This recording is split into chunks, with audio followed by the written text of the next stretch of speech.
The Civil War wasn't just fought on battlefields. It was fought in farmhouses, cellars, kitchens, and front yards by civilians who had no army to protect them. Here are 18 banned home defense hacks Americans used during the Civil War. Hack 18. Maintaining apparent neutrality. Perhaps the most consistently effective home defense strategy throughout the Civil War was the performance of complete neutrality, maintaining the appearance of being neither Confederate nor Union, neither partisan nor sympathizer, simply a farming family with no political involvement whatsoever. Households that flew no flags, displayed no visible affiliations, and offered neither resistance nor cooperation often fared better than those whose loyalties were visible in any direction. Confederate General William T. Sherman himself observed in his memoirs that civilians who met his army with hostility received harsher treatment than those who remained quiet. It wasn't justice. It was the practical calculation of an army moving fast through hostile territory that had neither the time nor the interest in nuanced assessment of individual households. The families that survived Sherman's march with their homes intact were disproportionately those who offered nothing, no threat, no provocation, and no visible allegiance worth making an example of. This strategy required suppressing instincts that were entirely understandable.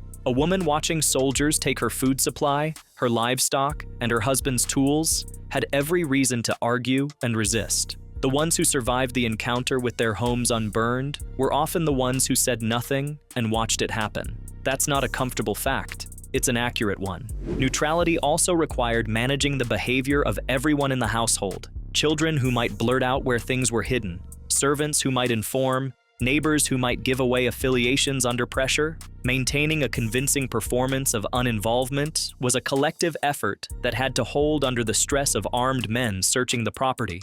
Families who practiced it deliberately, deciding in advance what they would say, what they would show, and what expressions they would keep off their faces, fared considerably better than those who improvised on the spot. As one Georgia civilian wrote in her diary during the march to the sea, "We made no show of anything. We had nothing left to show." That sentence contains more tactical wisdom than most of what was written in military manuals of the era, and it captures something important about civilian survival in any conflict. Sometimes the best defense is complete invisibility. Hack 17. The Poison Garden Bluff. Less documented but referenced in several civilian accounts from contested areas is the practice of spreading warnings, sometimes through posted notices, sometimes through deliberate rumor, about poisoned wells, livestock feed, or food stores. Soldiers who had heard enough stories about civilians poisoning supplies for advancing troops were sometimes cautious enough that the bluff worked without any actual poisoning taking place. The effectiveness of this approach depended entirely on the command culture of whatever unit arrived. A disciplined unit under officers who enforced orderly foraging might ignore the warnings entirely. An undisciplined unit that had already heard stories of poisoned wells from other engagements might take the warning seriously enough to move on to easier targets. Actual poisoning of military supplies by civilians was treated as a war crime under the laws of war as understood at the time, and any civilian caught doing it faced summary execution. The bluff cost nothing if it worked, and could be disavowed if it didn't. It was, in that sense, one of the lower risk options on this list, which made it appealing even if its success rate was unpredictable. The rumors that circulated most effectively were ones that tied into incidents soldiers had already heard about. Reports of poisoned wells in one county made soldiers in the next county more receptive to warnings. Word traveled through armies surprisingly fast. Soldiers talked, and a story about a family that poisoned a well upstream spread along march routes ahead of the troops. A civilian who understood this could plant a believable warning without any physical evidence at all. Before we continue, I prepared a step-by-step ebook that's currently on sale, packed with practical survival systems and simple life hacks. It's designed to help you save money, stay prepared, and improve everyday safety in a simple, realistic way.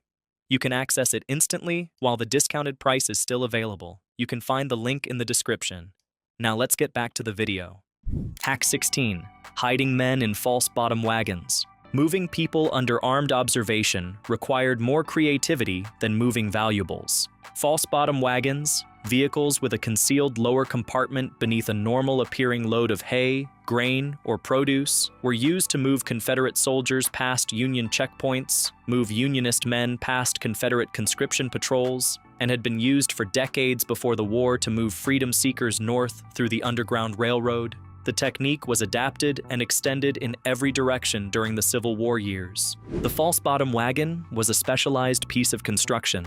The concealed space needed to be large enough for a person to lie flat for potentially hours, ventilated well enough to prevent suffocation, and built with enough structural integrity to support a full load of cargo on top without collapsing. Wagon makers with the skill and the willingness to build them were not advertising the service. The risk was severe on both ends. Discovery of a person concealed in a false bottom wagon was treated as espionage or sedition by whichever army found it, and the consequences for the civilian driver could include execution. The people being moved faced equivalent or worse outcomes depending on who found them. The practice continued because the risk of not moving was often judged worse than the risk of the journey. Searches at checkpoints were inconsistent. A driver who appeared calm, whose load appeared mundane, and who had a plausible story for where he was going passed through more often than not. Soldiers running checkpoints on long roads were bored, tired, and processing a high volume of traffic. The ones who searched thoroughly were the exception. A convincing performance at the checkpoint was as important as the carpentry underneath it. Hack 15. Burning papers and documents. Correspondence, financial records, deeds, and letters could identify a household's affiliations, assets, and contacts. Information that was directly dangerous in an occupied or contested area. Confederate sympathizers burned compromising documents when Union troops approached. Unionists in Confederate-controlled areas did the same when Confederate home guards came through. Intelligence officers on both sides specifically searched for written materials that could identify civilian networks, past communication routes, and financial relationships. The practice extended to destroying anything that documented wealth, which might invite more thorough searching, or anything that suggested involvement with the other side, which might invite arrest or destruction of property. Mail that hadn't arrived yet was sometimes intercepted and read by military authorities on both sides, which meant families in contested areas learned to write with extreme caution, using coded language or destroying letters after reading them, rather than storing correspondence that could later be used as evidence of disloyalty. The Lieber Code, which governed Union military conduct, specifically authorized the seizure of enemy correspondence and documents. Confederate military law had equivalent provisions. Both sides understood that paper was a security liability, and civilians who lived under that reality internalized it accordingly. Hack 14. The night burial.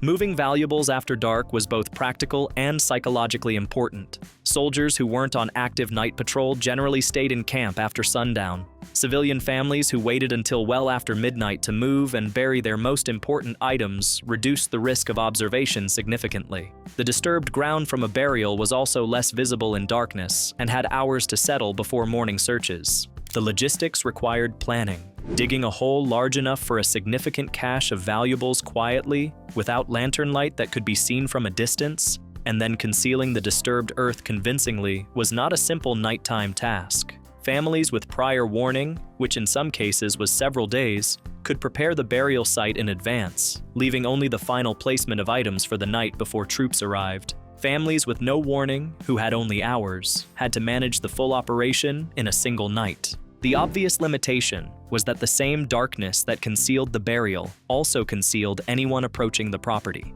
Night burial required someone doing the work and at least one person keeping watch, which meant households with adequate members could manage it more safely than a woman alone with small children, which was a common situation with men away at war.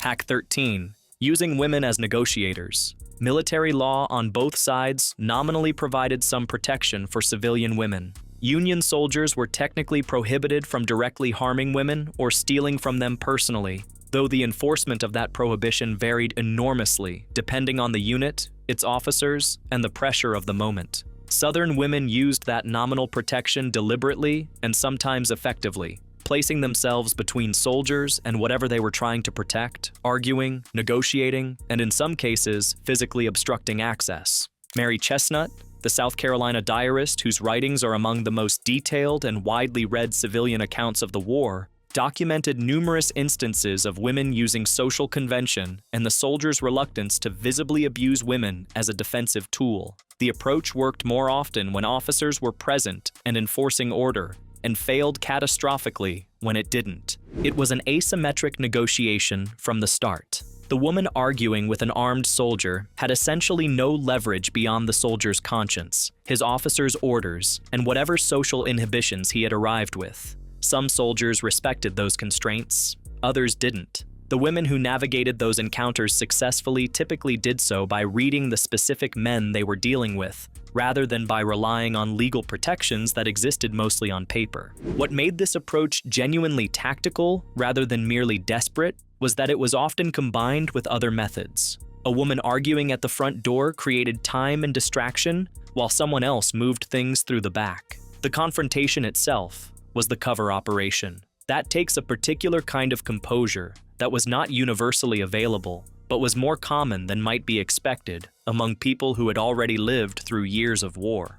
Hack 12. Concealing the smokehouse contents. The smokehouse was one of the most valuable structures on a southern farm. It contained months of cured and smoked meat that represented a family's food supply through winter and into spring planting. Protecting smokehouse contents was a priority, and documented methods included moving the meat into the main house before soldiers arrived, burying it in the surrounding woods wrapped in cloth and packed in salt, and in some cases constructing false floors in the smokehouse itself. A false smokehouse floor, a raised wooden platform at ground level with a storage space beneath, made the hanging meat visible at eye level while concealing a second layer of supplies below. Soldiers who found the obvious contents often stopped searching once they'd taken what they could carry. The supplies below, in the subfloor space that required knowing it existed to find, sometimes survived. The irony was that salt, the essential preservative that made smokehouse contents possible,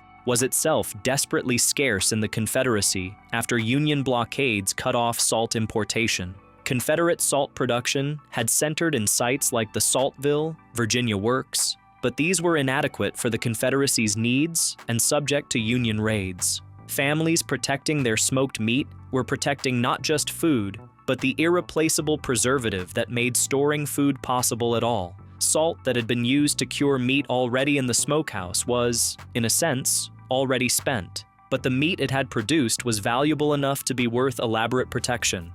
Hack 11. The Neighborhood Watch Organization. In areas where guerrilla activity was particularly intense, Missouri, parts of Kentucky, Western Virginia, civilian communities organized informal mutual defense networks. Armed men rotated patrol duties around clusters of farms, maintaining watch through the night and using prearranged signals, gunshots, horn calls, bell ringing, to alert neighbors when a threat was detected. Missouri was particularly notable for this. The guerrilla war there between Unionist and Confederate civilians was in some ways more savage than the formal military campaign. Quantrill's raiders and similar groups operated by appearing suddenly at farmhouses in the night, and communities that had no warning system had no effective response. The informal neighborhood watches that developed in response weren't armies. They were a few armed men on rotation, but they provided enough advance warning to allow families to hide, flee, or arm themselves before threats arrived. These weren't official militias.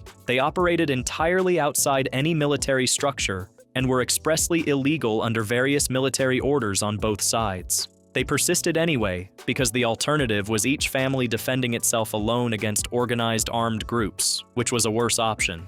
Hack 10. The Decoy Stash. A sophisticated variation on hiding valuables involved creating an intentionally discoverable decoy stash, a small cache of modest valuables left in an obvious hiding place, designed to satisfy soldiers who were searching and convince them they had found what there was to find. If the decoy worked, the real cache in a less obvious location remained undiscovered. This required enough reserve to sacrifice the decoy convincingly. A family with limited resources couldn't afford to leave anything behind as bait, but wealthier planters with extensive silver and jewelry could reasonably afford to sacrifice a portion of it to protect the rest. The decoy needed to feel like a genuine find, not too easy to discover, but discoverable by a moderately thorough search. A cache hidden under a loose floorboard in the pantry was a believable discovery. The same approach used twice in the same room was not. Hack 9. Sabotaging food before abandoning it. When it became clear that soldiers were going to take whatever food remained, some civilians chose to destroy what they couldn't hide rather than let it supply the enemy. Documented accounts from Sherman's march describe families pouring molasses over grain piles on the dining room floor, opening barrels of syrup to drain onto cellar floors, mixing dirt or ash into flour stores, and letting livestock loose into the woods rather than leave them penned for easy confiscation. One account from Sarah Tillinghast's household described soldiers finding pillagers had arrived before them and destroyed what they couldn't take. Rice and rye poured on the dining room floor with molasses poured over it, and flour tracked across the house from barrels. Sometimes the destruction was done by retreating civilians, sometimes by the soldiers themselves who, having taken what they wanted, ruined the rest to keep the rebels from having it. This practice carried significant risk. Soldiers who discovered deliberately destroyed supplies sometimes responded violently toward the household. But the logic from the civilian perspective was that supplying an army actively destroying your community was worse than the risk of reprisal. Hack 8. The false wall concealment. Several documented Civil War-era homes in Virginia and the border states had false walls or constructed concealment spaces built specifically to hide people. Confederate soldiers avoiding capture, Unionist men avoiding Confederate conscription, or in some cases, freedom seekers using the Underground Railroad infrastructure that predated the war. These were not simple spaces. Properly built false wall concealments required matching the surrounding woodwork precisely, hiding the seams at corners where the concealed section met the original wall, and ensuring the space had ventilation adequate for extended occupancy. Some were accessible only through a specific sequence of actions, moving a particular piece of furniture, triggering a hidden latch, rather than through any visible door. The skill required to build a convincing false wall was not trivial. Carpenters who understood how to match grain, replicate existing molding profiles, and hide a door in a wall panel were in demand in both the Unionist underground before the war and the Confederate resistance networks during it. Hack 7. The Civilian Intelligence Network. Guerrilla units on both sides depended entirely on civilian intelligence networks for advance warning of troop movements. Confederate partisans like Mosby's Rangers, formerly organized as the 43rd Battalion Virginia Cavalry, stayed in private homes rather than military camps and relied on local sympathizers to pass word of approaching Union patrols. These networks used riding messengers, signal fires, and prearranged codes to communicate information across counties. From the civilian side, this worked as mutual defense. The partisans protected local families, and local families provided the intelligence the partisans needed to avoid capture. It was an arrangement that Union commanders found maddening, since distinguishing between a peaceful farm family and an active intelligence cell was essentially impossible. Mosby's Rangers specifically structured their operations around this civilian network, small groups of men living dispersed across the countryside, capable of assembling quickly for a raid and then dissolving back into the civilian population before Union pursuit could organize. Participating in this network was technically a criminal act under Union military law. Article 82 of the Union Army's General Order 100, the Lieber Code, classified civilians who aided irregular forces without themselves being in uniform as unlawful combatants who could be executed if captured. Most of them did it anyway. The network functioned because the civilians involved judged the risk of participation as lower than the risk of being unprotected. Women were particularly effective in this role. Union soldiers were less likely to search women thoroughly or treat them as intelligence operatives, which made them ideal couriers for information, messages, and supplies. Several women in Virginia and Maryland who served as couriers for Confederate partisans were eventually arrested and imprisoned, but most operated without detection throughout the war. Hack 6. Wearing multiple layers of clothing. With the real possibility of having to flee on short notice or losing everything in a fire, civilian accounts from the war describe women layering multiple sets of clothing on themselves and their children. The logic was direct. If the house burned or soldiers took the luggage, whatever they were wearing was all they would have. An extra dress, extra undergarments, extra stockings, worn simultaneously, was insurance against being left with nothing. This sounds extreme until you consider the documented scale of destruction during Sherman's march to the sea in late 1864, where Union forces burned homes and outbuildings across a 60-mile-wide corridor through Georgia as deliberate military policy. The march began in November 1864 and covered roughly 300 miles to Savannah. Along that route, thousands of homes were destroyed and families were left with only what they could carry. The ones who had planned for that outcome by literally wearing their contingency plan were better positioned than those who hadn't. Some accounts also describe women sewing jewelry and coins into the hems of skirts and the linings of coats, a more permanent form of the same principle. Worn valuables couldn't be found by searching rooms they were no longer in. Hack 5. Disguising livestock locations. Horses and cattle were primary military targets. Both armies needed them desperately for transport, cavalry, and food. The Confederate Army was chronically short of horses by 1863, and Union foragers were under standing orders to confiscate any horse fit for military use. Southern civilians responded by driving livestock into swamps, dense woods, ravines, and areas difficult for soldiers on horseback to follow. One North Carolina family killed their hog before soldiers arrived and buried the meat in the woods, covering the spot with leaves and branches to mimic undisturbed ground. Another common approach was moving cattle into the Occofanocke swamp region, terrain that was functionally impassable for organized mounted searches. The animals could survive in the swamp for days, tended by a family member who knew the terrain, while soldiers searched the cleared farmland and moved on. The timing had to be right. Animals driven into hiding too early might be found on expanded searches. Waited too long, and the soldiers arrived before the livestock were gone. Experienced farm families developed a feel for the warning window, how much time between first reports of soldiers in the area and their actual arrival, and acted accordingly. Families near roads and known army routes had more practice at this calculation than those in more isolated locations, and they needed it. Hack 4. Hiding food under the floorboards. Food was sometimes more valuable than silver during the war, particularly in the South after 1863, when Union blockades had strangled supply lines and inflation had made purchasing anything nearly impossible. Confederate currency lost so much value that by 1865, inflation had exceeded 9,000%, meaning that cash savings were essentially worthless, and physical food stores were the actual measure of a family's survival capacity.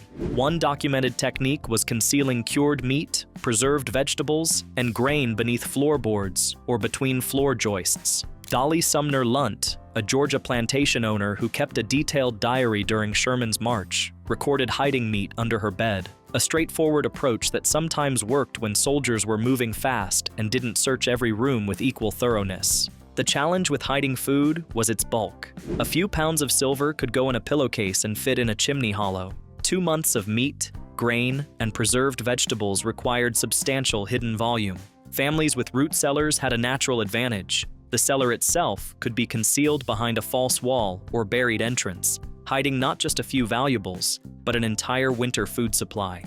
Hack 3. Burying valuables underground. When armies were known to be approaching, sometimes families had days of warning, sometimes hours. The standard response in the South was to bury anything irreplaceable. Silver, jewelry, money, and family heirlooms went into the ground, wrapped in cloth or placed in containers, usually in the garden, orchard, or woods behind the house. The Union Army adapted quickly. Sally Hawthorne of Fayetteville, North Carolina, watched soldiers work her property's orchard with their bayonets fixed, prodding the ground inch by inch in systematic search patterns. They found buried goods often enough that burying required more sophistication, disguising the disturbed ground, burying under existing features like tree roots, or using containers that left no metallic signature when probed with bayonets. Some families went further and buried items under existing structures, beneath flagstones, under the hearth, below the smokehouse floor, locations that looked undisturbed because they genuinely were, except for the recent addition beneath. The Yankees found some of these too, but the success rate for truly concealed underground storage was high enough that the practice continued throughout the war. Several documented post-war accounts describe families returning to recover buried valuables years after the war ended, proof that the burial sites were well enough concealed to survive systematic searches.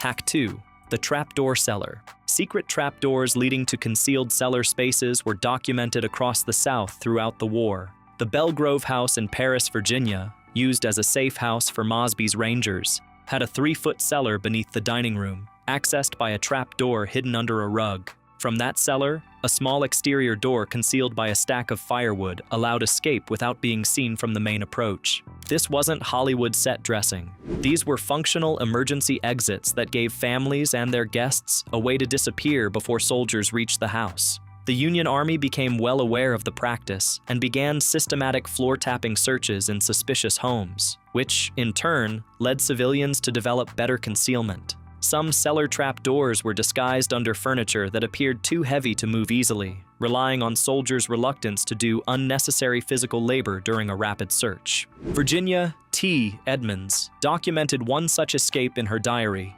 describing Confederate soldiers dashing to their secret hiding place in the cellar as Union cavalry rode up the drive, with family members throwing overcoats and pistols down behind them before concealing the entrance. The entire operation took less than a minute. That kind of practiced speed only came from having rehearsed it. Hack 1. The hidden chimney hollow. One of the most frequently documented hiding techniques in Civil War civilian accounts was concealing valuables inside the chimney structure itself, specifically in hollows, gaps, or constructed cavities between the outer chimney wall and the firebox. Stone and brick chimneys of the era were often built thick enough to contain such spaces, either by design or by exploiting natural gaps in the masonry. Virginia diarist Virginia T. Edmonds, whose brothers rode with Mosby's Rangers, described exactly this: hiding silver in the hollow by the chimney up in the big garret. The chimney hollow worked because soldiers searching a house rarely dismantled the chimney itself. It was structural, heavy, and appeared solid. The hiding space was invisible unless you knew it was there. Garret spaces, the uppermost attic areas of 2-story homes, added an additional layer of obscurity. Soldiers moving quickly through a house often didn't bother climbing to the highest point, particularly when more obvious and accessible spaces had already yielded results. Combining the chimney hollow with an attic location put the valuables at the intersection of two things soldiers tended to skip: high spaces and solid masonry. What's striking about this entire list, looking at it in full, is how little any of it required in the way of special materials or advanced knowledge. Hidden chimney hollows, buried caches, false floors, neighborhood watches, decoy stashes, layered clothing, burned papers. All of it was improvised from what was available, under pressure, by people who had no training for what they were facing. The women managing plantations alone while their husbands were at the front, the families in border counties who had Confederate militia on one side and Union cavalry on the other, the farmers who had to make split-second decisions about how much warning time they had before soldiers arrived. None of them had read a manual. They had necessity, which turns out to be a more effective teacher. If this look at Civil War civilian survival gave you something to think about, hit the like button. It helps more people find this content. And subscribe to the channel for more history that doesn't get taught in the classroom.